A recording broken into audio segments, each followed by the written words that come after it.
The following presentation is brought to you by the Realm Network.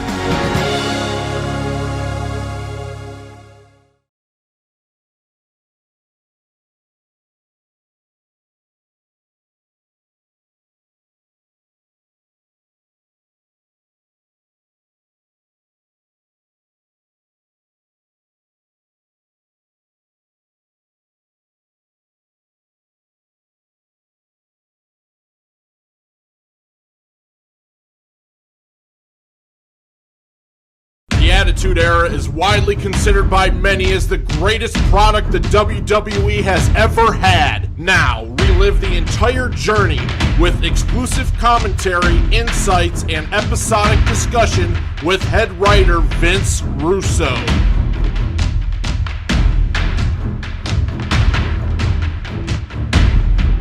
Hello, everybody, and welcome to Raw. What was it good for? Jeff Lane and myself are going to be looking at the March 17th, 1998 edition. We went off the air last week with Michaels ready to clobber Austin in the head with the chair, and it wasn't mentioned at all this week. I found that very surprising. Well, no, that's a real good point, Jeff. And I mean, no excuses. And I don't.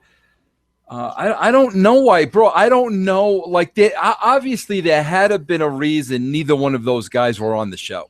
Right, that's true. They both were not on the show. They both were not on the show. And I could understand one not being on the show and not the other. Something had to be going on or something, bro.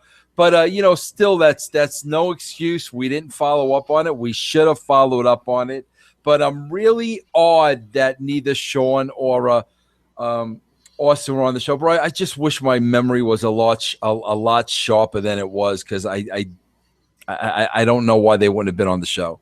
Oh, I mean, that's probably why we had the two video packages, so, with them and keep them going and everything like that. So, it's funny too, Jeff, because we immediately, like the second segment, we immediately followed up with Sable. Right. You know what I'm saying? So we immediately followed up with that, but I honestly don't know what happened. And I'm no excuses, bro. I can't remember what happened. Very, very uncharacteristic of this time. Stuff like that usually didn't happen. So that's why I was a little surprised. So we start off with Ken Shamrock. He's in the ring with Kevin Kelly, who had Kevin Kelly had a busy night on this show. Had a big role on this show. Yeah. He did, and he did a good job too. Yeah. So he's in the ring with Ken Shamrock, and he's recapping last week with The Rock, how The Rock wanted Shamrock on his own, so he told the Nation to back off. Farouk said, fine, you can have him, left with the Nation. Anyway, Shamrock ended up kicking The Rock's butt. Kevin Kelly recaps that, and then he asked Shamrock about how he loses his temper a lot and how much self-control is he going to be able to display at WrestleMania in the Intercontinental title match. So he said, nobody needs to worry about him losing his temper except The Rock. He's going to win. He's going to become the Intercontinental Champion. So Rock and the Nation come out, and Rock says if Shamrock can last 2 minutes with a member of the Nation, then he'll give Shamrock an Intercontinental title shot tonight. And then so Rock tells D'Lo to nose roll and go get it done. Bro, I would have to think. I wrote that down, Jeff. We always have the same notes.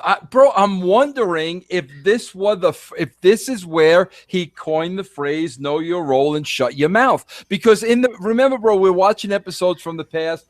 And when he's ordering D'Lo and Kama around, he's telling him, know your role, know your role, know your role. But this may have been the birth of the infamous know your role and shut your mouth. Yeah, it may be, because it's the first. He hasn't said it in the episodes we've done anyway. So that was funny, because D'Lo wants no part of Shamrock. So the clock starts, and Shamrock's still mouthing off to The Rock, which allows D'Lo to get the upper hand, but it doesn't last long. They have I think I just said this, but they got the 2-minute clock counting down in the corner. So Shamrock gets his ankle locked. There's 15, 16 seconds left on the clock. So The Rock comes in, hits him with a chair, causing DQ. And then we have another one of those moments that people don't forget. You know what I mean? This one, at least for me, this is just one of those moments from Raw that I just always remember.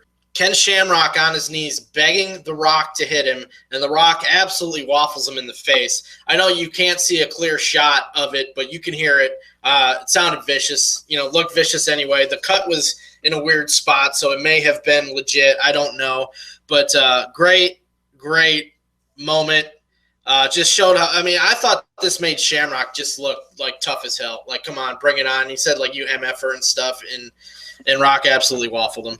Shamrock's out. Rocks goes to hit him again, and Farouk comes in, takes the chair from the Rock, and then they have words. And JR puts over Farouk having compassion. We go backstage. Kevin Kelly, EMTs with Shamrock. He has a concussion, but he doesn't want to go to the hospital, and Kevin Kelly says, we're going to follow this story. Yeah, bro.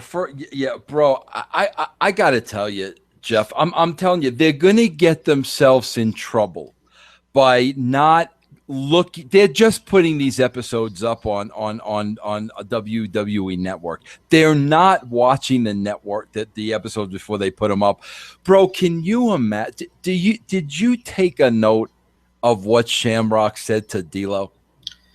Yeah, but you know what? I didn't want to mention it because I think he was going to say monkey ass, and he got hit before ass came out of his mouth because he called him a monkey ass like 10 seconds before that. No, he said to him, bro. He said to D'Lo, "Shut your monkey ass up." Bro, this is the white. It wasn't one of the Rock's lines though, monkey ass. Like he. Am I remembering that wrong? Maybe I just always thought that was one of the Rock's. Bro, listen, it's 2015. I took this as a white guy talking to a black guy. Can you freaking imagine, bro? Like, I mean, Shamrock said that, and I was like, oh my God, like, how would they like not editing that out? This is the second time now he took like a vicious chair shot to the face. Bro, I don't know how he did it. Like, how can you just... I mean, literally, bro, you might as well just put your arms behind your back and take a chair shot to the face. This is the second time that Shamrock did that in the last couple of weeks. Yeah. I don't know. Okay, I think that's a good topic to ask about, like, the creative process in this. Obviously, if you're laying out the storyline like this, and you want The Rock to get the upper hand, how does this spot come about in the entire creative process? It comes apart, but 99.9% of the time, it's the wrestlers and the agent. You know, so whoever is the agent involved, you know, we want to get heat on Rock. And that's basically, you know, what they came up with. I guarantee you, bro, as the writer, I am not writing, you know, a Rock hits Shamrock in the face with the chair unprotected. I guarantee you I'm not writing that. That had to come up. And, bro, I'll be honest with you. It was probably Shamrock because a guy, you got to understand this. The guy giving the chair shot isn't going to bring it up. Rock is not going to say, oh, yeah, Kenny, and then I'll hit you in the face with a chair. Rock's not going to say that, bro. Like, that had to come from Shamrock. Rock had to say, really? You sure? You sure you are? Yeah, no problem. Just, you know, I mean, that's how it had to evolve. I guarantee you, bro, that came from Shamrock, and that was the second time, man. Yeah, I mean, you couldn't get a clear visual, but I would find it hard to believe that wasn't stiff to the head. You know what I mean? Like, I don't know how it couldn't have been. I mean, when he was selling like the concussion in the back, bro, I was saying like, there's no way he doesn't have one. There's no way. He's got to have a concussion from that, bro. And they actually use that in the story, and that's what Kevin Kelly says. They think the EMTs think he has a concussion, and you hear Shamrock saying, "I'm not going to the hospital." So we get a teaser coming up. We're gonna have Billy Gunn versus Chainsaw Charlie, and Vince McMahon is gonna address Austin, the Austin segment from last week. So then Sable comes out, huge pop. I've been listening to the pop, like I'm really paying attention to the pops for the different performers as we go through this. Yeah. I got to tell you, bro, I swear, Jeff, listen, I'm not even kidding you. I'm glad my wife's not home. Bro, I could have like put in slow-mo, like her just walking to the ring. And I think I could have watched it for like 30 straight minutes. Just Sable walking to the ring in slow motion. My God, Jeff, did you see that outfit? And oh my God. Well, make sure your wife's not home when we do next week's episode. Oh, yeah. And then Jeff, I mean, Jeff, with all due respect, you know, you talk about Becky Lynch. Nothing against Becky Lynch, but oh my God, bro. Go ahead. You're going to be jealous of yourself next week. I don't know if you remember that. I think I might remember, only because I know Luna's involved. Yeah. Yeah. Bro, I love here, though. Let me jump the shark here. I love here when she comes out. She got the great attitude, blah, blah, blah. And she says, Luna, you bitch.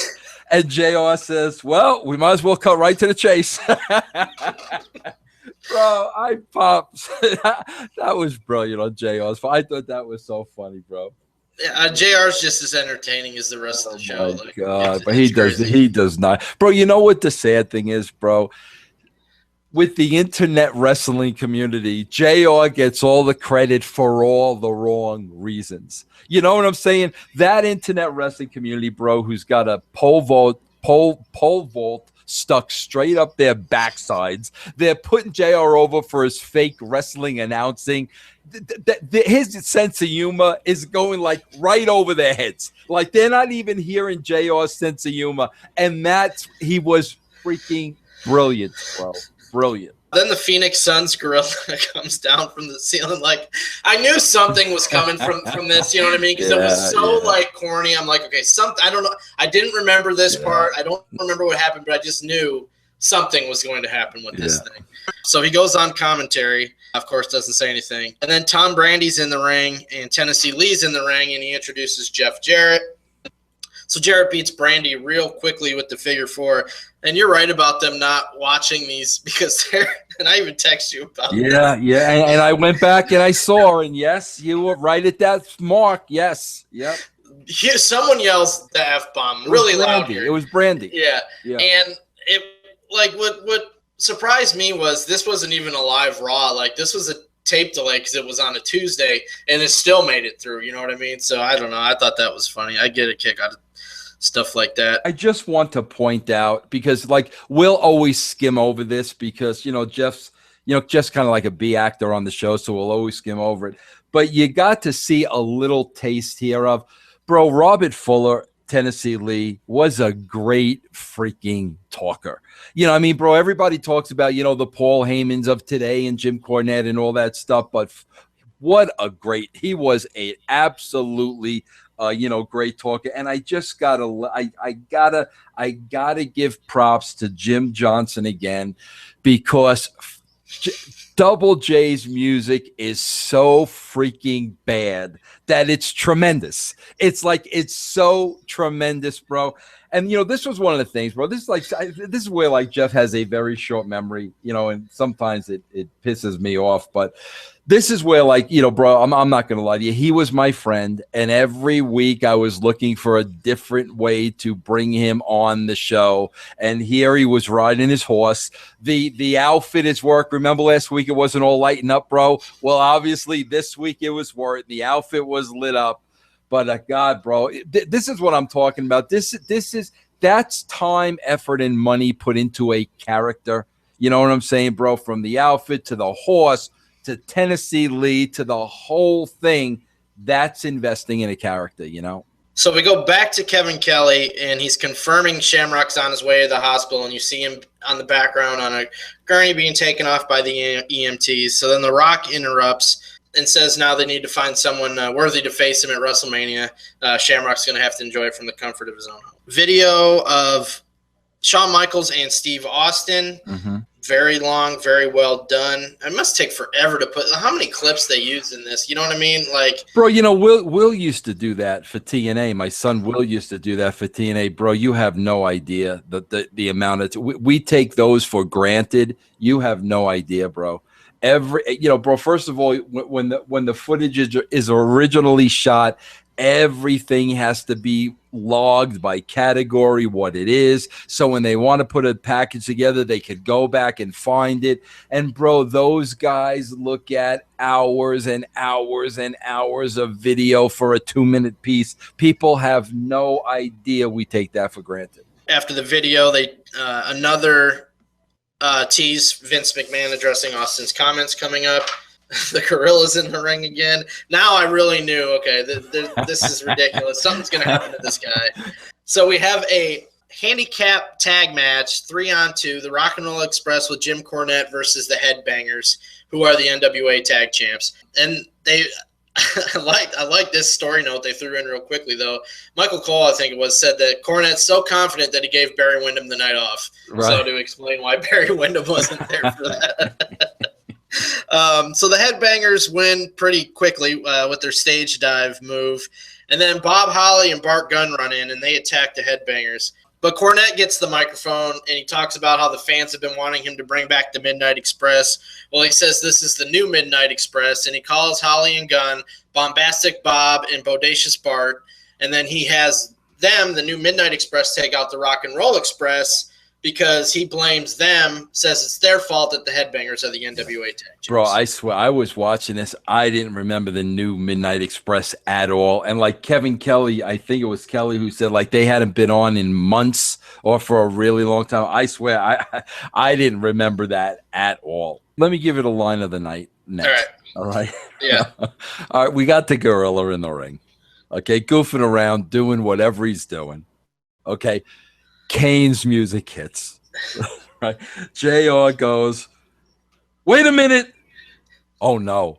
Yeah, bro. Like me, like it registered. Like, bro. Obviously, I didn't do that like JR, but it was classic the way Kane goes, wait a minute, and then JR hesitates for a second, realizes the gorilla's in the ring. Oh no. Oh, bro, he did another one at the something similar at the end too. When his music hits at the end, he said a line that. Oh my God, bro. But you skipped the Jennifer Flowers promo. Yeah, you had to have scripted this, bro. She's like, ugh. I mean, like there was like there was so much sexual innuendo. Yeah, there was. Yeah, with the dead man, I'm gonna wake you from the dead or something like that. But yeah. Rise, it'll make him rise. Yeah, make him rise. She was not my cup of tea, bro. Jennifer Flowers, bro. Bro, who was the one who messed around with her? Was it Clinton? Yeah. God, bro, you think like if you're gonna take that kind of a chance, your standards would be a little higher, bro. You know what I'm saying? It wasn't then, right? Wasn't it years prior and the scandal came out? Yeah, so I wonder if she was good looking back. I don't know, bro. I don't know, man. I don't know. So she's going to be at WrestleMania. So then, listen, I just get a kick out of this, and it's because I think these guys, with the way they're written, with the way they live their characters on screen, like Paul Bearer, such a kick out of Kane just beating the crap out of these helpless beings. You know what I mean? Like it just cracks me up watching his face. Oh yeah, like, bro. When we get to it later, like he was when he had Sable in the ring, Paul Bearer was unbelievable, bro. Unreal, So Kane chokeslams Tombstone's the gorilla, and Paul Bearer thinks it's funny. That just cracks me up. Bro, let me tell you how something like this happens, bro. Here's how something like this happens. We get to the building, right? And bro, this is where ideas come from everywhere, okay? A friend of mine who, believe it or not, still runs the Gund Arena. To this day, he runs the Gund Arena. His name is Matt Miller. Matt Miller used to work for the WWE during this time. Now he runs the Gun Gorilla. Matt was friends with the mascot. This mascot went on to be the Minnesota Timberwolves mascot, okay? And, this is not written, bro, right? Matt comes to me the day of the show and says, bro, listen, my buddy's the mascot. He will do anything. He wants to do. Now, bro, you got to understand, Jeff. Yeah, I'm a basketball fan. I knew the mascot. I knew the Phoenix Sun Gorilla. I seen him on TV a million times. I had no idea my friend knew who he was. So this is day of show. He says he's willing to do anything. He could take any bump, this, that, and the other thing. And okay, bro. And the guy was phenomenal, bro. Bro, but the visual, think about wrestling today, bro. Okay. The visual of Kane had a freaking gorilla up for a tombstone, bro. Can you imagine Jeff flipping through the channels? That's what I'm talking about. Can you, bro, are you going to tell me that every freaking, not only Phoenix Sun fan, but every fan of the NBA was not talking about that spot the next day? I mean, But that's how sometimes things happen, bro. There's no plan. You don't know, but all of a sudden, hey, so and so will do so and so, and that's it. You know. Owen Hart comes out. He's going to do commentary for the rest of the show, and he's got an air cast on one of his ankles, and they show the replay. I guess we kind of skimmed over it last week. Didn't make a big deal out of it, but I remember they showed it last week. He rolled his ankle pretty bad, so they re-showed that. He's got his cast on, and when he sits down, he tells JR that no matter what, he's wrestling at WrestleMania. So next is Chainsaw Charlie versus Billy Gunn, and the Outlaws come out with a dumpster, and JR makes the announcement that the tag team match between the Outlaws and Chainsaw Charlie and Cactus Jack at WrestleMania is going to be a dumpster match. Road Dogg is just he's just talking crap on the microphone the entire match. Great job too. Close fist. It's a close fist. Yeah. So Chainsaw Charlie appears to have the match won with a double arm DDT, I believe it was. Road Dogg breaks up the pin, hits him with the belt, causes a disqualification. Charlie ends up turning it around, and he DDTs Billy Gunn on the tag belt. So Cactus Jack is out on stage, and he's got like one of those stage ropes like you see at plays for the curtain. And on the other end of the rope, Charlie is tying Road Dogg to it, feet up in the air. So Cactus is trying to pull him up. Charlie helps him. They're hanging Road Dogg in the air. Then they take out Billy Gunn. And Cactus repeats the line that Road Dogg said to him last week about not leaving your partner's side. And then he says he doesn't know how to get him down, so he better call somebody. Uses the Road Dogg's line. Hey, Jeff, I want to ask you this, bro. Is this like I popped huge here, and I'll tell you why. I had never ever heard anybody else use this expression but my wife. And as a matter of fact, my wife always used to use the expression. If you remember the old WWF magazines, we had that cartoon Scoop Sullivan. And Scoop Sullivan, I used to use the expression because I stole it from my wife. Road Dogg used it here, and it popped me. So this, I have to think, my wife's from Evansville, bro. You know, she's from Evansville, Indiana. You know, Road Dogg is from, I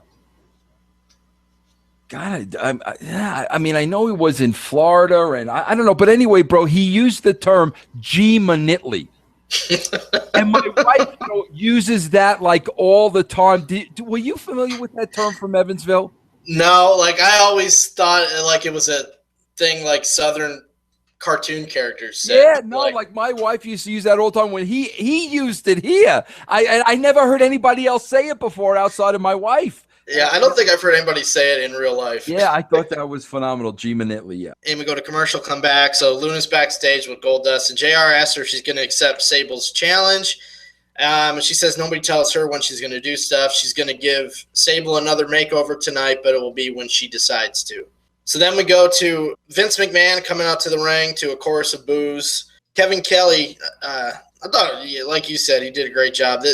He carried this segment pretty well. He asked Vince about last week with Austin mouthing off to him, threatening him to punch him and telling him to punch him, all that stuff. So we see a replay of Austin flipping him the bird, and McMahon says Austin's unprofessional, but he gives him the benefit of the doubt because he was probably shocked from Shawn Michaels bringing Tyson into DX.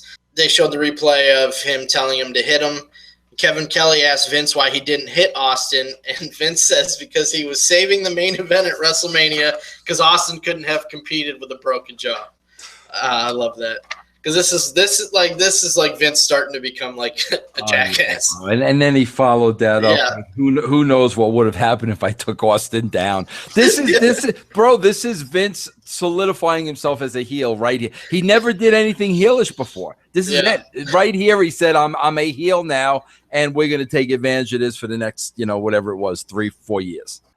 Kevin Kelly asked Vince the same question that Austin asked him last week, which he didn't answer last week, and that's if he wants to see Austin as the WWF champion. Vince plays it off, says it doesn't matter what he thinks, only what the WWF fan thinks. Kevin Kelly asked him again, and Vince says if Austin would be respectful and molded into a good champion, it would be one thing, but if he became champion the way he is, it would be a corporate relations nightmare. Kevin Kelly continues to push for Vince to answer and give him the truth. Vince says they can't handle the truth. And then Kevin Kelly again, yes or no, wants a yes or no answer, and Vince Vince says it's not just a no, it's an oh hell no. Bro, it was so good. I mean, all around, Kevin Kelly was great. Vince was great. I mean, it was a very, very memorable promo. Then we have a Stone Cold video. Triple H comes out after that to address Owen, who's at the commentator's table still, and he says that Owen's hiding and cowering behind the commentary desk, wants him to put the European title on the line right now. And Owen, he's 12 days at WrestleMania. I'm going to fight no matter what with my ankle. Triple H doesn't take that as an answer, pushes him backwards, and so Owen falls out of his chair. So Owen gets up and he bites on being pushed. He retaliates and he gives in, and there's a match. So the bell rings. China comes out with a baseball bat and nails Owen on his bad ankle with the bat. And Triple H puts a submission on that ankle, on that leg, back in the ring. And the referee stops the match at his discretion. Owen does not give up, but the referee stops it because of the ankle injury and awards Triple H the new European Championship. You would never see anything like that today. Never. There wasn't supposed to be a match. One guy's got a bum ankle. It turns into a match, and the guy loses his title. You would never, ever see anything like that today because the entire thing was unpredictable. I mean, the entire thing. You would have thought that Hunter would, in today's world, Hunter would have goaded him, and Hunter would have pie-faced him and walked away. That's what would happen today. The fact that this happened, it just goes to show you anything could have happened at any time. Luna comes out with Goldust as we're in our final segment of the night, and Sable comes out with Mark Marrow for their confrontation, but the referees are immediately following all the WWF officials. They don't want the women to fight, so they're trying to keep them apart. And there was a nice, I thought, timed pull apart, building the tension, and then finally, Luna is tired of being held back, so she pushes down Goldust. Sable gets away. Sable gets to Luna, takes her down. Mark Marrow pulls Sable off of Luna and throws her back in the ring. Goldust pulls Luna out, and they run off. So when Marrow had thrown Sable back, Sable injured her knee in the process, so Sable can't get up. And this is when Kane, the lights go out, and Kane comes out again. Bro, I got to tell you, I completely forgot about this. And I got to tell you, when Kane's music hit, what a great freaking spot. Like, I was saying, are you freaking kidding me? Because I forgot all about it. And, bro, JR, for God's sake, no. That's what he said, for God's sake, no. I mean, bro, this was so classic on so many levels. What a great spot. Bro, do you see when freaking Kane got up on the apron and did the pyro? Did you see Mero fly over that top rope? And then he goes to the desk and he tells JR he's going to get help. Yeah. Just what a classic spot, bro. Then another thing. This was another Southern thing, bro. And freaking so Mero bails. He's going to get help. He tells JR, right? That Paul Bearer is like just unbelievable. And Paul Bearer stole a road dog line here. This is very, very, very Southern. Road Dogg used to say all the time, like when you would talk about somebody or somebody, Road Dogg always used to say, bless their heart, bless their heart. He always used to say it. And that's what Paul Bearer is telling Sable here. Bless your heart. What a great scene. What a great setup, bro. Like, oh my, bro, there used to be such a thing. I used to believe so firmly in this. You had to set the table for the babyface. Totally set the table, knowing that pop. You know what I'm saying? And you had to set the table, get everything set for them. So when they walked out, they just walked out at the perfect time. A hellacious pop. And this was one of those moments, like they loved Sable. Mero bailed. She's got a bum knee. She can't get up. What's going to happen? And then boom, take her. I'm sorry, but this really was perfectly written and executed. Like you said, The Undertaker, we hear his bell ringing a few times, and he's on top of the Titantron. Tells Kane Kane's felt he's felt Kane's wrath, so now Kane's going to feel his. The only thing Kane has left to do is rest in peace. Shoots lightning from the ceiling to hit a casket on stage, what opens up, and there's this dummy in there made to look like Kane, and it lights up on fire and burns, and we go off the air. Yeah, bro, you know what the sad thing is? Jeff, this isn't even the go-home week. You know what I'm saying? I mean, that right there should have been the go-home week. WrestleMania Sunday. You know what I mean? I mean, it's not even the go-home week. Bro, that was the confidence we had in our writing.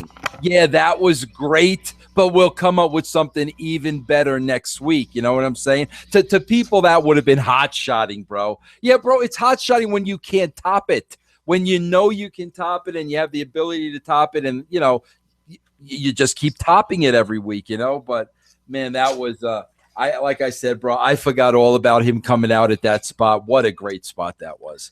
So that's it, Jeff. Another episode of Raw from the Attitude Era, March 17th.